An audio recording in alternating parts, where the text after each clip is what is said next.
Okay, pour me a shot of Jack Daniels here in a new shot glass, one of two new shot glasses that our oldest offspring, our oldest child, and his wife sent us as gifts. So before I start this video, let me take a big old swig of some Jack Daniels.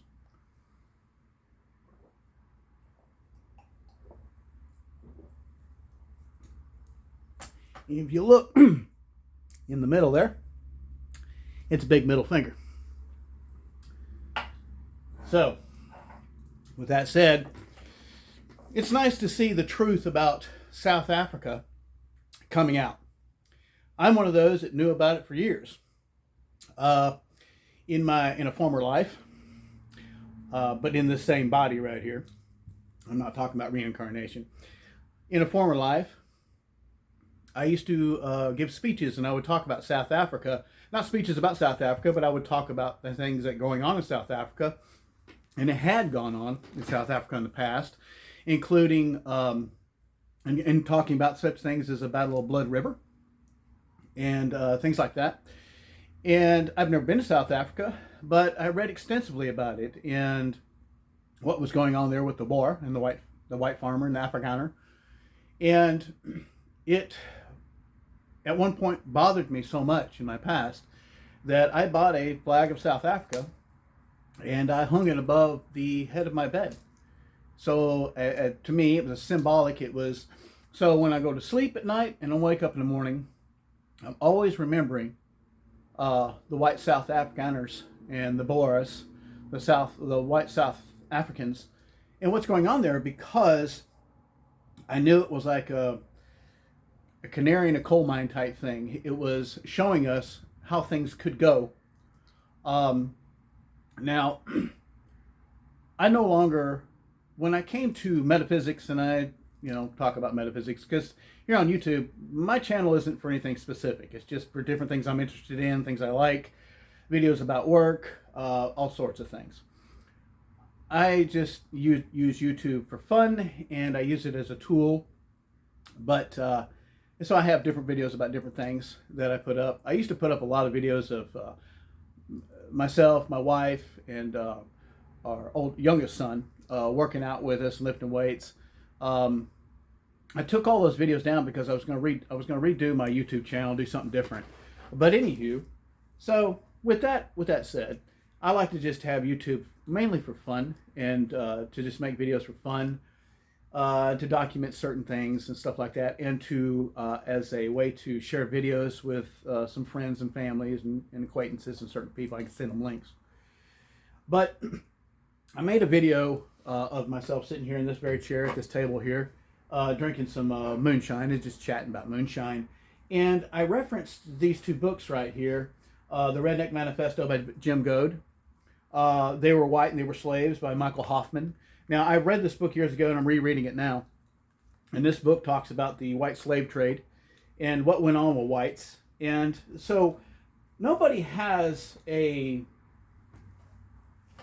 monopoly on victimhood.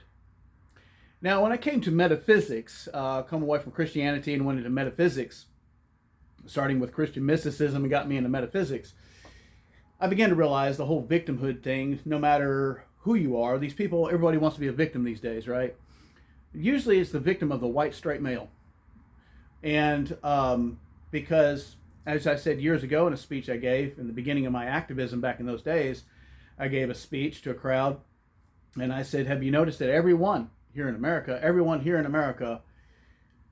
is in one way or another, a protected group or a legal minority, except for the straight white male. And at the time I was Christian, so I said the straight white male Christian. And everyone is a victim of the straight white male.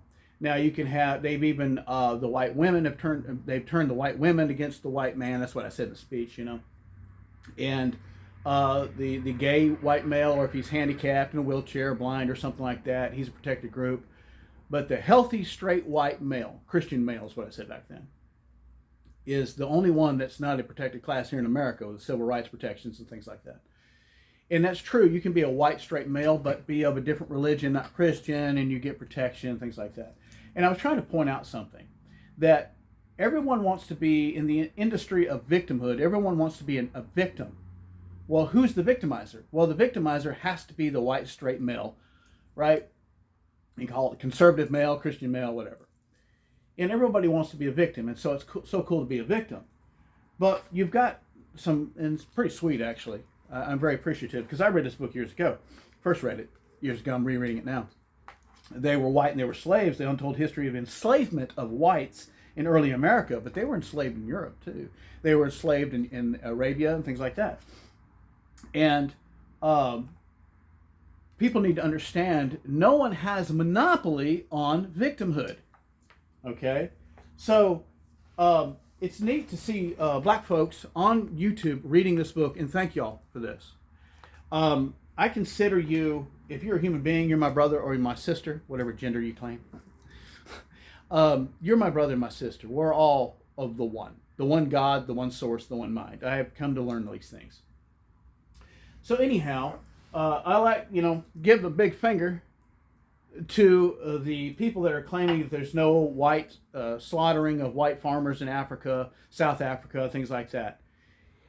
Just like people think that the white people and white males in general were the only unvictimized or unenslaved people. White folks have enslaved one another for, hundreds if not thousands of years.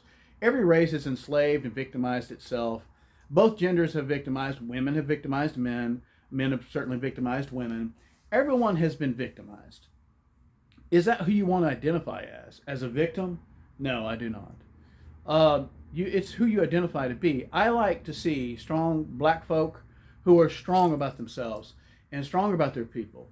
We're all just playing characters, as I have learned as I began studying metaphysics, beginning in 2016 and went full bore in 2019 and walked away from Christianity and things like that. But I still believe in people's freedom of religion, their freedom of beliefs, their freedom to who they are, to be what you want to be, whatever, as long as you don't harm another person. But anyway, I do want to thank the loved one that sent us, and here's another glass, and it's got a little bit of this Old Smoky Moonshine from another jar, because I'm fixing to fill this up right here, and it's got a big fuck you. So here, let me get a little bit more drunk.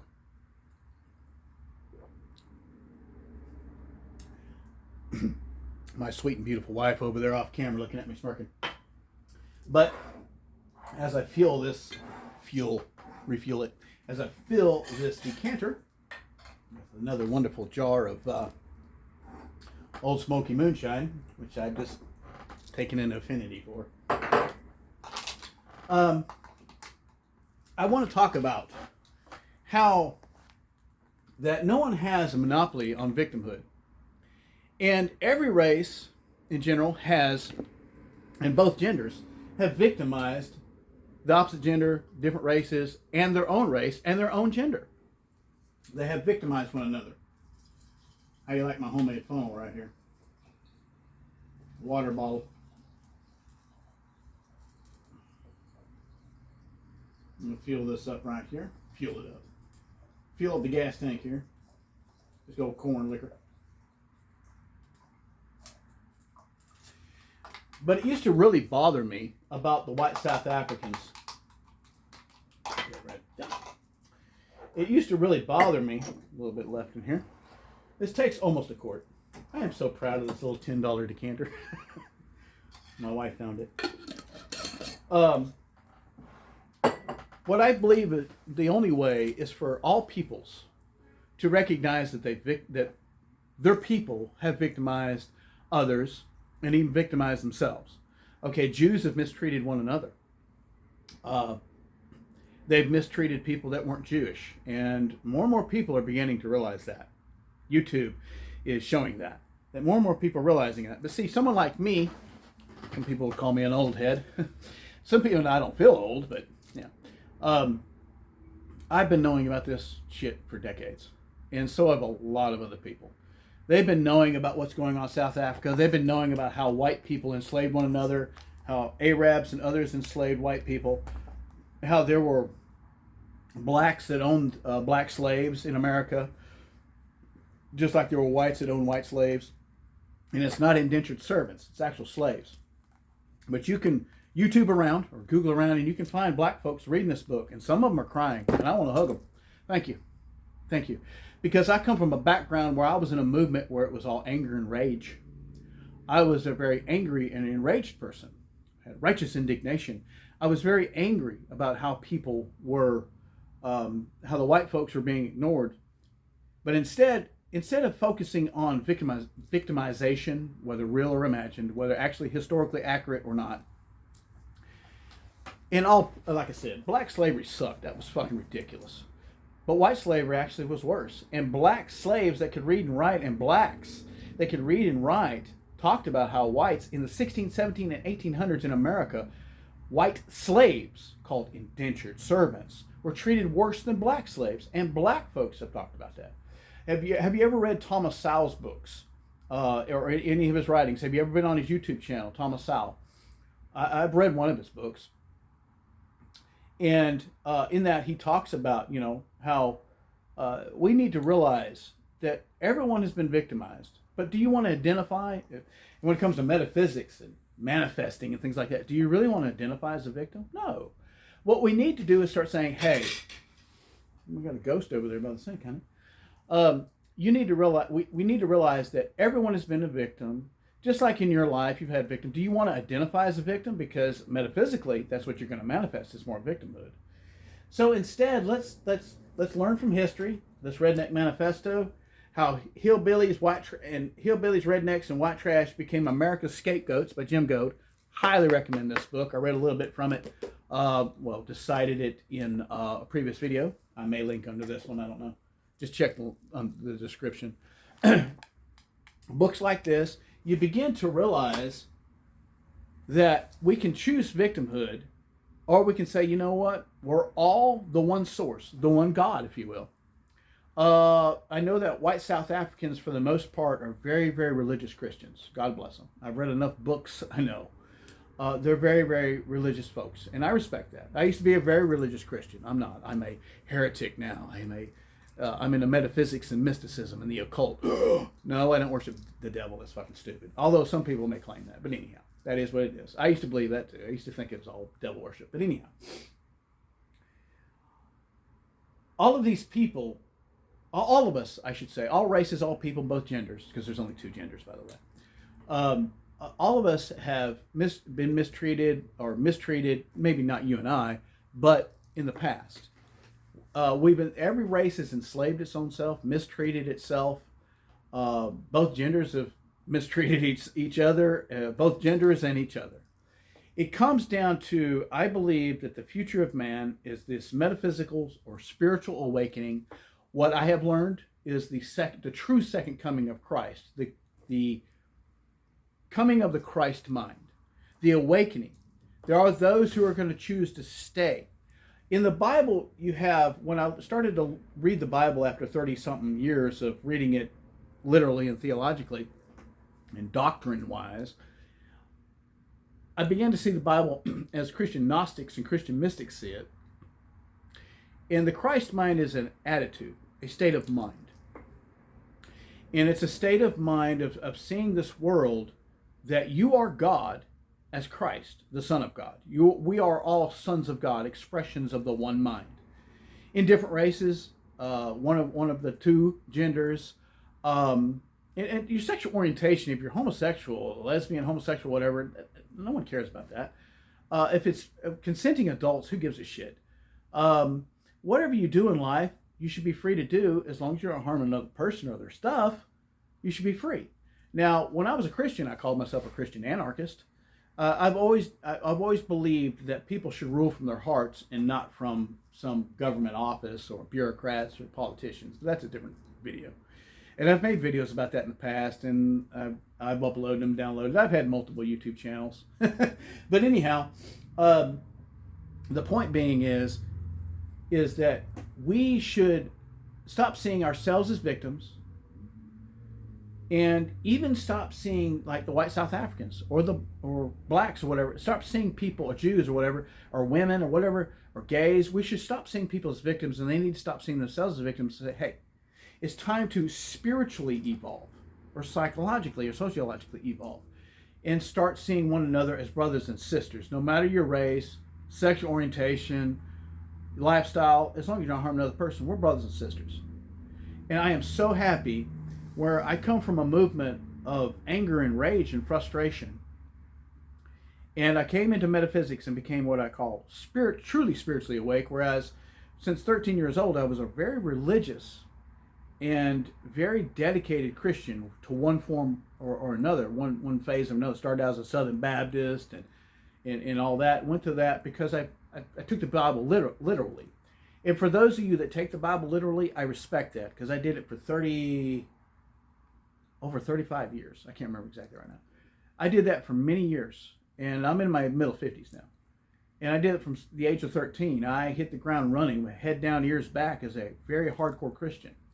And even though I had my own failings and my own, and I wasn't a judgmental Christian, because I knew I had my own little secrets and sins and all this bullshit. But I wanted to live for God. When I became metaphysically awake, truly beginning in 2019. But for 3 years there, I began to dabble and look into mysticism and Christian mysticism and metaphysics, including the whole New Age manifesting thing and all that kind of shit too.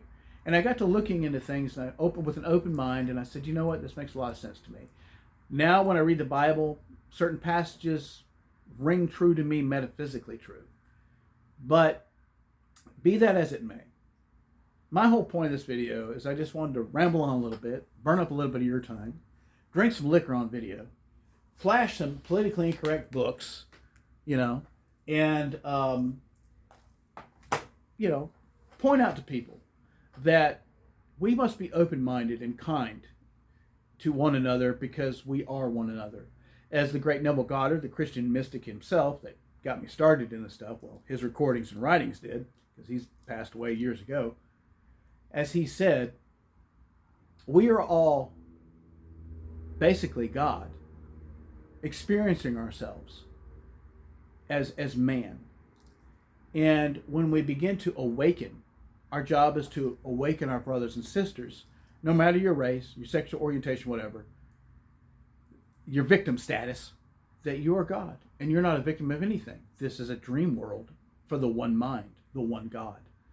God himself, and I say this to the white South African brothers and sisters and the black South African brothers and sisters, we are all God. And we're all living out a human existence in whatever body, race, country we grew up in, gender. We are all God. And as we awaken to this truth, we say, hey, we say, yeah, everybody was treated like shit. And everybody treated everybody like, well, every race treated everybody like shit. And it's time to awaken. And evolve, if you will, spiritually evolve. If you don't believe in evolution, that's fine. But this is the second coming of Christ. Rudolf Steiner talked about this, the Christ mind, the return of Michael, the archangel, and the return of, or the coming of Michael, the archangel, and then the return of the Christ mind, the awakened mind that we are God. Now, in my Christian past, when I was a Southern Baptist, that was Trinitarian, right? Father, Son, Holy Ghost. I became holiness, and I joined a church with a Tennessee hillbilly. And he taught me oneness doctrine, that Jesus Christ was the Father himself in human flesh. Well, then when I came to Neville Goddard, he taught me that we are Jesus Christ. We are God in human flesh. And that is mysticism and metaphysics 101 in a nutshell. And when we awaken that we are God living a human experience and not humans with a spirit, we are a spirit with a human body, temporary human body, and a human ego and character that we play. We stop taking life so seriously. We start realizing we're here to play. We're not here to victimize ourselves or each other. And whatever went on in the past or whatever, we forgive it. We let it go. Because we realize everything is here we're here to experience. We are God, the one mind, living out as different characters on the stage of the earth. And it's nice because I believe, South Africa has a National Reconciliation Day, right?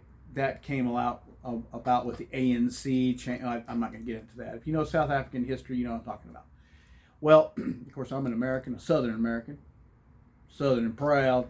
Yeah. Always and forever, baby. Always and forever. Stars and bars, always. Rebel. To rebel. Now I know what you resist persists, but you know, you gotta be a little satanic or adversarial and resist.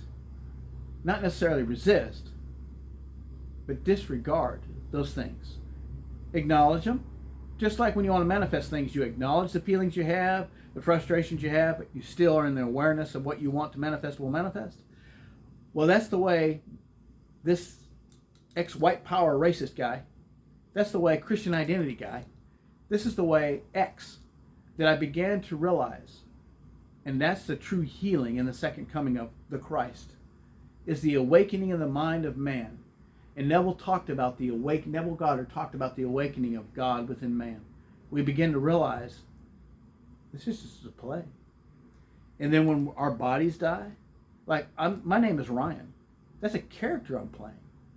But who I really am is God. And so are you. Whether your name is John or Jane or whatever, it's just a character you're playing. We're all God. We're here to experience this world. And we get to choose. We have the freedom to choose what we experience. And you learn that through the manifesting teachings. And you begin to realize the true healing of man. My wife wants me interviewed by Joe Rogan and other people because of my past.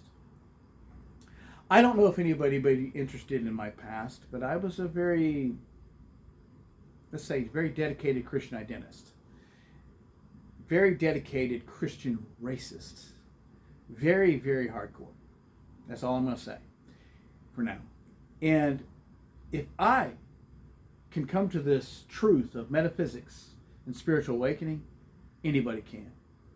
So it's not a Christian testimony I come to you with. It's a metaphysical testimony. And man is beginning to waken up. And that's why all these hypocrisies and the whole clown world stuff and the exaggerations have to come about. The great Rudolf Steiner said that this would happen, that the two worlds would split. Dolores Cannon, if you don't know who that is, Google it. She talked about the splitting. She talked about it years later after Neville did. After Rudolf Steiner did. The splitting, the great splitting, where people would begin to either spiritually awaken, metaphysically awaken, or they would stay and double down. And that's why you have people doubling down and saying, oh, there is no slaughter of the white South Afrikaner. And to them, my shot glass here, big fuck you. Yeah, there was. Whites have been abused by fellow whites, and now they're being abused in South Africa, but that's going to end. So, in this rambling video, hopefully you get a little bit more understanding of who I am. I have no problem putting it out there. I have no shame, because I've done nothing wrong. I've lived a life. I've experienced a lot of things. I was a very dedicated white power racist for a long time, because I thought the white race was being exterminated and it was starting in South Africa. And that's what I believed. Now, I don't see things that way. But we do need to acknowledge all of us have been treated like shit, whatever your race, both genders, sexual orientation. And we need to stop it. And I'll sit back and take a shot. And if you don't drink liquor, that's fine. Take a shot of coffee or tea or water. And let's all hold hands and sing Kumbaya for that matter. But that's for those who are awakening and realizing that we are God. And that awakening, that realization is more powerful than any moonshine, than any whiskey, or any marijuana, mushrooms ever could give you. Ayahuasca is awakening that we are God in human flesh. And we do need to acknowledge that all races and both genders have been treated like dog shit. And let it go. And say, okay. So no one can claim a monopoly on victimhood. I know the women try to claim it. Blacks try to claim it. The Jews try to 6 million times over try to claim it. And in the end, don't identify as a victim. Identify as a victor in your own life. We're all God. I love you, and you love me. And together, we're all one big happy family. Is that what Barney said? But That's the fact. And if you don't like that, thumb down this video. Hate on it. But if you agree with it, thumb it up. If you don't like the fact that I'm now an occultist and metaphysician and not a Christian or Christian identist anymore, thumb it down. But if you agree with what I'm saying, thumb it up and share it. I'm not going to ask you to actually thumb up or subscribe because I don't give a shit. Because my YouTube channel is not to make money. And I will never monetize my YouTube channel. I've had multiple YouTube channels in the previous time. I will never monetize them. Why? Because one, I'm not trying to charge anybody, and I don't want to make money off of rude ads that pop up. And I don't endorse any products that come up in the middle of this ad, by the way. But also, I'm sharing with you freely. The Bible says freely give, freely receive. Freely receive, freely give, right? So that's me. I believe in that. And but the main thing about YouTube is I abhor its censorship. Censorship is the most hateful thing you could ever do. You want to talk about hate speech? I have had videos and YouTube channels deleted for hate speech. That's what they said. Claimed hate speech. To that, I say, the only hate speech out there is the speech that says certain speech must be regulated. We need to be able to openly communicate and express to one another. We need to, just like my wife and I, we openly communicate. If one hurts the other's feelings or whatever, this, that, and the other, we openly communicate. That's the key to a loving relationship, is communication. All right, I've rambled enough. Have a great day, and take you a shot if you drink. If not, drink coffee or tea. Oh, I drink those, by the way, too. And I drink water. So, have a great day.